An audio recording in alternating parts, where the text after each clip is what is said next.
दोस्तों Indian stock market में लोगों की हालत खराब है। लोग डर रहे हैं कि क्या मार्केट के अंदर एक बड़ा क्रैश आ सकता है। आज जिस दिन मैं वीडियो बना रहा हूं लगभग 1.5% मार्केट टूट गई, बट क्या यहां से और बड़ी मंदी आ सकती है? लोग वीडियोस भी बना रहे हैं कि भाई घोर मंदी आ चुकी है। सो आज मेरे साथ एक सेबी रजिस्टर्ड प्रोफेशनल कनेक्टेड है जो आपको डिटेल में समझाएंगे कि यहां से क्या हो सकता है और आपको किन लेवल्स का ध्यान रखना है। सो मेरे साथ कनेक्टेड है one and only mister Amit Jain. Amit ji, आपका स्वागत है हमारे गो सेल्फ मेड शो पर। And thank you. बहुत सारे सवाल है लोगों के कि भाई यहाँ से क्या लग रहा है, क्या होगा मार्केट में। आज जैसे 3 बजे एकदम से मार्केट में क्रैश आया। So what is happening in the market and Indian economy के भी क्या हालत है? पुष्कर जी, हालत तो बहुत बुरी है। ऑलमोस्ट 3 साल से हम देख रहे हैं स्टॉक मार्केट ने ना कोई पॉजिटिव रिटर्न दिए हैं ना ही कोई निगेटिव रिटर्न दिए हैं। एक बड़ा इंटरेस्टिंग डेटा है, 2020 के बाद हमने लगभग 250% की जंप देखी स्टॉक मार्केट में, और पिछले 3 सालों में ऑलमोस्ट जीरो रिटर्न पे आज हम खड़े हुए हैं अगर एग्रीगेट सारी कंपनीज की बात करें तो। और वहीं पर जो आपके स्मॉल कैप हैं, मीडियम कैप हैं, इनकी तो और भी हालत ख़राब थी। अभी कुछ रिकवरी देखी थी हमने, लेकिन अब वो भी ध्वस्त होती हुई नज़र आ रही है। 250% की रिटर्न देने के बाद बाजार ने जो हॉल्ट लिया है, इसको कहते हैं हम टाइम करेक्शन। बाजार अभी टाइम करेक्शन में है। इनफैक्ट अगर 2 साल और भी इसी तरह से रिटर्न, यानी मान लीजिए नेगेटिव और पॉजिटिव दोनों रिटर्न नहीं देता है, तो भी अगर हम 5 साल का एवरेज देखेंगे तो वो पॉजिटिव रिटर्न में ही आएगा। लेकिन ये चीज़ों को लोग ध्यान नहीं देते हैं। लोग एक्सपेक्ट करते हैं कि जिस तरह से कोरोना काल के बाद जो रैली ट्रिगर हुई वही रैली कंटिन्यू रहे। 2020 में जो लॉन्ग लेके बैठा था वो आज भी प्लस में है। इनफैक्ट उस समय तो 7,500 के आसपास का हमने लो टेस्ट होता हुआ देखा, और उसके बाद 26,000 का है, और आज हम 24,000 के लगभग खड़े हुए हैं। आज 24,000 पे खड़े हुए थे, 250-300 पॉइंट करेक्शन पे क्लोज हुआ है बाजार। तो पुष्कर जी, अब कहने का मतलब ये है कि देखिए, बाजार में नो डाउट आपके भी वीडियोस मैंने सुने जहां पर आप कह रहे हैं कि बाजार मैक्सिमम 20,000 तक गिर सकता है, और जाने के लिए इसको अनलिमिटेड पोटेंशियल है, जैसे 30,000 रुपये। यही सबको भी लगता है। जब भी बाजार में कोई बड़ी मूवमेंट ट्रिगर होने वाली रहेगी, तब मुझे ऐसा लगता है कि बाजार एक बार नीचे के देव दिखाएगा। अब वो देव हो सकता है, मेरी जहाँ तक फोरकास्ट है, 20,500 के आसपास की एक बॉटम लगती है।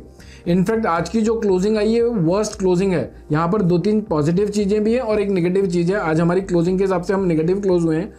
पॉजिटिव चीज़ ये है कि क्रूड ऑयल टूट रहा है।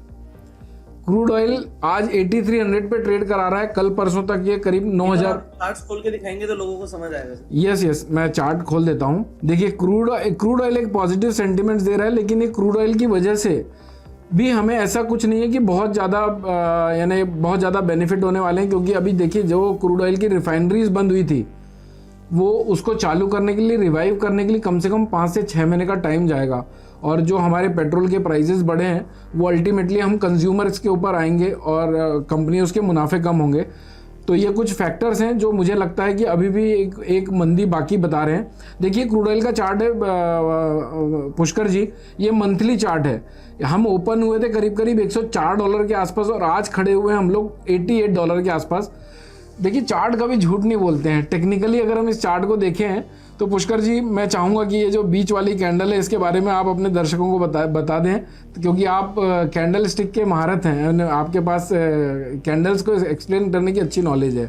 तो ये कैंडल को आप ब्रीफ कर दीजिए, उसके बाद मैं आगे कंटिन्यू करता हूँ। डोजी टाइप ही दिख रही है, मतलब इसमें ऊपर नीचे की विक है, तो इनडिसाइसिव कैंडल है। बाकी आप ही यहाँ पर, आपका क्या अजम्पशन है, आप बताइए। जी देखिए, ये ओवरबॉट टेरिटरी में चला गया था। क्रूड ऑयल $94 के ऊपर जो $110 $118 तक ट्रेड कराया, ये एक्सपांशन करने की कोशिश कर रहा था। लेकिन अगर ये एक्सपांशन कर जाता तो इससे 2 लॉसेस होते थे। एक तो ट्रम्प साहब की जो अभी भी गद्दी में अनसर्टेनिटी है, वो तो पक्का उसी समय हो जाता कि अब ये नहीं रहने वाले, इनका जो मिड टर्म इलेक्शन नवंबर में आने वाला है। दूसरा, यहाँ से एक्सपांशन मोड पे चला जाता तो कम से कम $150 पे रुकता था, और अगर ऐसा होता तो पूरी economic collapse world economic collapse कर जाती थी। तो बाजार ओवरबॉट टेरिटरी में चले गए थे। अभी रिट्रेस करके वापस से बोलिंजर बैंड यानी अपनी औकात के अंदर आने की कोशिश कर रहे हैं। हो सकता है ये लो को जब तक नहीं काटता, $80 को जो प्रीवियस मंथ का लो था, जब तक इसको नहीं काटता है तब तक ये बहुत नीचे चला है, इसकी संभावना कम है। और मुझे लगता है कोई भी कंट्रीज जो वॉर में जो खर्चा हुआ है, जो नुकसान हुआ है, वो सबकी भरपाई ये क्रूड ऑयल से ही करने वाली है। तो क्रूड ऑयल हो सकता है यहाँ पर आके हॉल्ड ले वापस से, यहाँ से 300-400 प्रोबेबली 500-600 रुपये की मंदी, यानी 7 से 8% और टूट सकता है। तो ये तो अपना क्रूड ऑयल का एक पॉजिटिव एलिमेंट हो गया जिसकी बात करी अपन ने। ये रहा निफ्टी का चार्ट पुष्कर जी, ये मंथली चार्ट है। अच्छा, सबसे इंटरेस्टिंग पार्ट क्या है ना, आज हम जब वीडियो बना रहे हैं तो ये मंथ का आखिरी दिन है, ये मंथ का आखिरी दिन है और इसकी ओपनिंग हुई थी करीब करीब, आप देख सकते हैं यहाँ पर, कहाँ पर ओपन हुआ है ये ओपन हुआ था 24,063 पे 24,063 में, और आज का हाई अगर फ्यूचर का हम देखते हैं तो 24,065 के आसपास का ही है। बाजार ने अब यहाँ से एक्सपांशन मोड पे आने की ब्राइट पॉसिबिलिटी बना रहा है। एक तो ये देखो, ये जो मेरा कर्सर दिख रहा होगा पुष्कर जी, ये पैराबॉलिक सार है, इसके बारे में अपन ने पुराने वीडियोस में बहुत बार बात करी है। ये अगर कैंडल के ऊपर रहती तो बाजार बेरिश होता है या फिर मद्दा होता है, ये कहते हैं। तो बाजार में अभी क्या है ना पुष्कर जी, हर कोई इंसान ने, जो मेरा साइकोलॉजिकल स्टडी वो मैं बता रहा हूँ, हर कोई इंसान ये एज्यूम कर चुका है कि भाई बॉटम लग चुकी है या फिर अब शायद यहाँ से गिरने की गुंजाइश कम है। जब हम ऐसे सेंटिमेंट्स में आ जाते हैं या फिर मार्केट के लोग इस तरह के सेंटिमेंट्स में आ जाते हैं, वहाँ पर एक क्लाइमैक्स बचा हुआ होता है।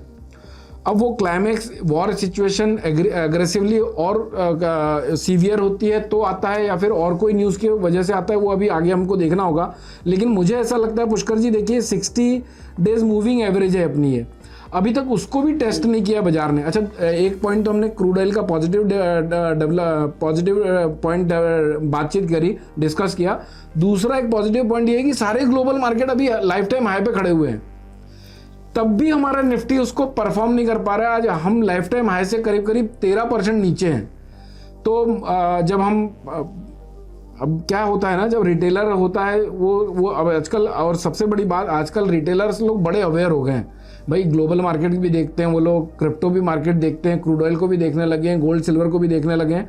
और अब उनको ये भी पता है कि वॉर वाली सिचुएशन बनती है तो जो आज तक नहीं हुआ गोल्ड टूटने लगता है। पहले सेंटिमेंट्स ऐसा था कि गोल्ड बढ़ता है, अभी आगे हम सब उन सब चीज़ों की बात करेंगे। तो मुझे ऐसा लगता है, देखिए मैंने एक ट्रेंड लाइन खींची हुई है पुष्कर जी, इस टॉप को पकड़ा हुआ है, प्रीवियस टॉप को, और इस बॉटम को पकड़ा हुआ है। यहाँ से मुझे लगता है अभी देखिए नवंबर के आसपास ये 20,500 तक गिरावट दिखाता है, और नवंबर में ही हमारे ट्रम्प साहब के मिड टर्म इलेक्शन है। जब तक बाजार, वो रिपीट करता हूँ, जब तक बाजार, मैं ये नहीं कहता कि यहाँ से मैं गलत नहीं हो सकता, गलत हो सकता हूँ पुष्कर जी, बाजार में हर कोई गलत हो सकता है, हर कोई सही हो सकता है। लेकिन पॉइंट मेरा ये है कि जब तक ये जो आंकड़ा है, इसका जो अभी प्रीवियस हाई है इस महीने का, जो कि 24,000 कितना है आपका, 24,425 के आसपास का है, तो 24,300, और हमारे सिस्टम से भी आंकड़ा वही निकलता है 24,360 का। जब तक 24,360 नहीं कटता है तब तक लाइफ टाइम हाई लगा दे या फिर बाजार यहाँ से ताबड़तोड़ बड़ी तेजी दिखा दे, उसकी संभावना कम है। अब अगर दो पॉसिबिलिटी यहाँ से, एक तो बाजार यहाँ पर ही खड़े रहे जिस तरह से अभी खड़ा हुआ है, इसको डेली चार्ट में लेके चलता हूँ मैं। डेली चार्ट तो एकदम कचरा बन रखा है, ये डेली चार्ट है, देखिए पुष्कर जी, ये जब इस तरह के पैटर्न बनते हैं तो यूजुअली बाजार कुछ समय के लिए साइडवेज हो जाता है या फिर एक्सपांशन आता है, और यहाँ पर लोअर साइड का एक्सपांशन आने की उम्मीद ज़्यादा है, क्योंकि अपनी ये जो जितनी भी लाइनें हैं, जैसे वीकली चार्ट में और मंथली चार्ट में अपन ने देखा नीचे की, यहाँ पर सारी ऊपर है। तो जब तक इन सब लाइनों को ध्वस्त करके इसके ऊपर कैंडल नहीं बनती तब तक बुलिशनेस नहीं आती बाजार में। तो यहाँ से लोअर साइड का अगर एक्सपांशन आता है तो बाजार में एक सीवियर सेल ऑफ देखने को मिल सकता है। अब स्टोरी लाइन क्या होगी, कैसे होगी, वो हमको नहीं पता, लेकिन टेक्निकल दिखा रहे हैं कि भाई बाजार में अगर मंदी ट्रिगर होती है तो छोटी मोटी मंदी नहीं होगी, वो मिनिमम 20,500 तक की निफ्टी, और अपने आंकड़ों के हिसाब से भी 23,500 के नीचे आज 23,547 पे हम क्लोज हुए हैं। तो मुझे लगता है कम से कम पहला हॉल्ट इसका 20,500 का होना चाहिए। 20,500 में प्रोबेबली एक बार स्टेबिलिटी आए और फिर वहाँ से हम जब चलना चालू करेंगे तो हो सकता है हम 30,000 और 32,000 के टारगेट्स देख लें। एक और इंटरेस्टिंग बात पुष्कर जी, मेरे ख्याल से आप डेटा को बहुत अच्छे से एनालाइज करते हैं, 3 साल के एफडी की रिटर्न्स को भी अगर आज हम बाजार में इनकॉर्पोरेट करते हैं, जो हमारे स्टॉक मार्केट में रिटर्न नहीं दिए, तो भी 28,000 30,000 तक हम जीरो रिटर्न पे बैठे रहेंगे। 3 साल से कंपेयर कर रहा हूँ मैं, कोरोना काल के बाद से कंपेयर नहीं कर रहा हूँ। तो एक बार रीसेट होने के लिए बाजार को 20,500 तक आने की ब्राइट पॉसिबिलिटी है। ये वीकली चार्ट है अपना, ये वीकली चार्ट में देखिए किस तरह की कैंडल बनी हुई है, एकदम यानी स्पिनिंग। अब ये तो रेंज के बीच में है तो इसका इतना रिलेवेंस नहीं रह जाता है, लेकिन फिर भी बाजार सस्टेन नहीं कर पाया। ये क्लियर कट हमको बता रही है कि भाई यहाँ पर सेलर अभी भी डोमिनेट है, ऊपर गया नीचे गया, लेकिन वो आखिरकार करके रेड पे ही क्लोज हुआ। यहाँ पर देखिए पुष्कर जी 22,370 का आंकड़े पे पैराबॉलिक सहार है। ये अगर टूटना चालू करता है तो भाई साहब फिर देव ही दिखा देगा। ये सीधे ये सारी एवरेज लाइन को तोड़ ताड़ के 20,500 पे रुकना चाहिए। ये अभी तक का हमारा फोरकास्ट है निफ्टी के लिए। तो अमित जी आप कह रहे हो कि मिनिमम 20,500 गिरना चाहिए अगर 20,500, हाँ ये आपने कहा मिनिमम, बट फिर मैक्सिमम क्या अगर 20,500 मिनिमम है तो? देखिए पुष्कर जी मैं आपको बताता हूं कि अगर वर्स्ट मेरी एक्सपेक्टेशन है कि 20,500 के आसपास रुकना चाहिए। 20,500 कटा तो फिर सीधे 19,700।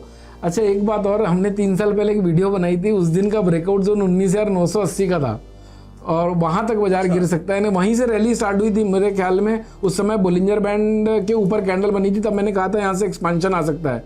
तो उन लेवल तक है ना, जो 3-3.5 साल पहले हमने जो वीडियो बनाई थी जहाँ से एक्सपांशन आया था, जहाँ से रैली ट्रिगर हुई थी, वहाँ तक रीटेस्ट कर सकते हैं बाजार। तो मैं ये होपफुली मुझे ऐसा लगता है 20,000 के आसपास, मैक्सिमम वर्स्ट के सिनेरियो 19,000 और 20,500, ये दोनों रेंज पर अगर बाजार आता है तो वहाँ पर इन्वेस्टिंग की अपॉर्चुनिटी को नहीं छोड़ना चाहिए। देखिए पुष्कर जी जब कोरोना काल आया था ना, तब 21 दिसंबर से हमने फोरकास्ट करना चालू कर दिया था कि एक बड़ा क्रैश आ सकता है। हमको नहीं मालूम था कोरोना आने वाला है, किसी को भी नहीं मालूम था इनफैक्ट। लेकिन 12,419 की टॉप लगी थी, 12,400 के आसपास कह दिया था कि यहाँ से क्रैश ट्रिगर हो सकता है। क्या वजह होगी वही नहीं मालूम। आज भी सिमिलर कंडीशन बनी हुई है, हमको नहीं मालूम क्या होने वाला है, लेकिन हमारे सेटअप हमको कह रहे हैं कि यहाँ से एक बार मंदी ट्रिगर हो सकती है। तो आप अपने दर्शक अभिमन्यु बनने से बच जाएं, इसलिए मैं वो आंकड़ा दे रहा हूँ। 24,360 का आंकड़ा कटने के बाद ये सारी धारणाएं जीरो हो जाएगी। तो यहाँ से 2-3% का रिस्क है, 2-3% ऊपर महंगा खरीद लेंगे चलेगा, लेकिन अगर टूटने की अपेक्षाएं बन रही तो एक बार टूटने देते हैं अपने दर्शकों को। मैं यही बताना चाहता हूँ। सर आप तो बहुत बड़ी भविष्यवाणी कर रहे हो, मेरे को लगता है आप लोगों को अवेयर तो कर रहे हो, बट लोग डर जाएंगे। 20,500 सुनते ही लोगों के तो रोंगटे खड़े हो जाएंगे कि भैया ये क्या होने वाला है मार्केट में। नहीं पुष्कर जी देखिए, जो दिखता है वो होता नहीं, और जो होने वाला होता है वो दिखाया नहीं जाता। क्या होने वाला है, कैसे होने वाला है, वॉर सिचुएशन एस्केलेट होने वाली है या फिर कोई निगेटिव न्यूज़ आने वाली है बाजार में अदर देन वॉर, वो तो अभी नहीं कह सकते। लेकिन जो देखिए अगर हम लोगों को जो लग रहा है वो हम अपने देखने वालों को नहीं देंगे तो फिर वो ऐसा हो जाएगा कि हमने उनको अवेयर नहीं किया। और अगर अपनी वीडियो देखकर कोई बच जाता है, मैं तो ये भी कह रहा हूँ यहाँ से 2-3% का नुकसान हो सकता है, 24,360 का लेवल कट जाए, मैं तो यही चाहता हूँ। लेकिन जब तक ये नहीं कट रहा तब तक अपन कम से कम अपने दर्शकों को अभिमन्यु बनने से बचा दें।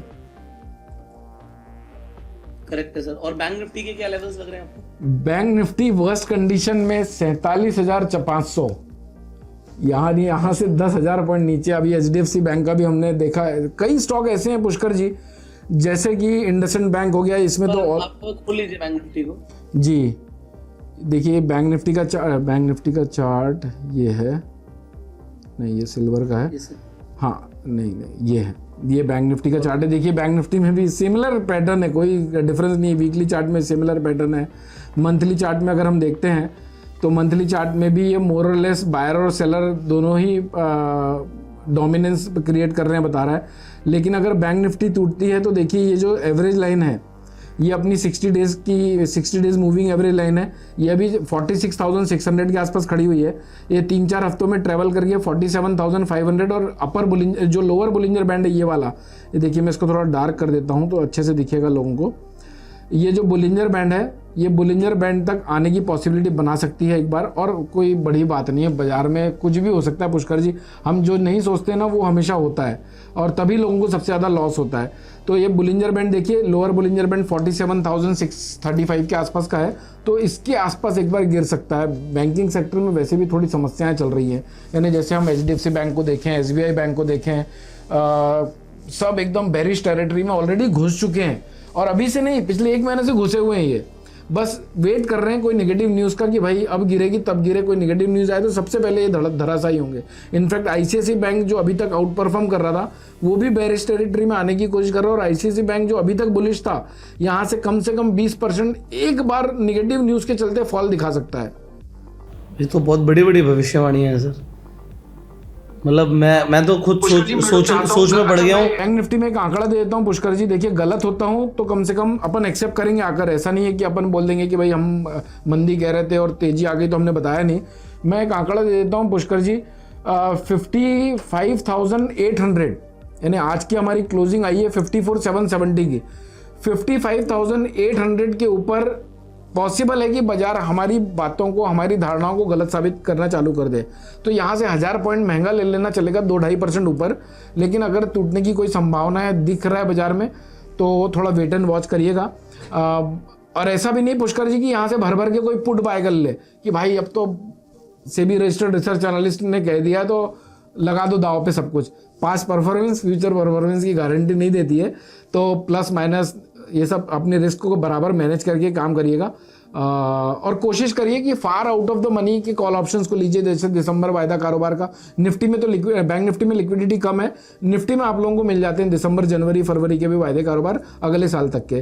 तो जो भी करना है वो नवंबर के बाद के स्ट्राइक प्राइस का करना है, क्योंकि नवंबर में हमारे ट्रम्प साहब के मिड टर्म इलेक्शन होंगे। Sir I think this was very helpful. मुझे लगता है एक और सेशन करना पड़ेगा आपके साथ। दूसरी चीज़ आप लोगों को मैं बता दूं कि सर की जो एडवाइजरी है वो काफ़ी पावरफुल है, लोगों का काफ़ी प्रॉफिट भी हो रहा है। सो अगर आप लोग सर के साथ जुड़ना चाहते हैं, सर की एडवाइजरी लेना चाहते हैं, तो डिस्क्रिप्शन और पिन कमेंट में एक लिंक दे रहा हूँ इंटेलिसिस का, उस पर आप ज़रूर संपर्क कर सकते हैं। उस पर आप क्लिक करके सर की जो सर्विसेज है उनका बेनिफिट उठा सकते हैं।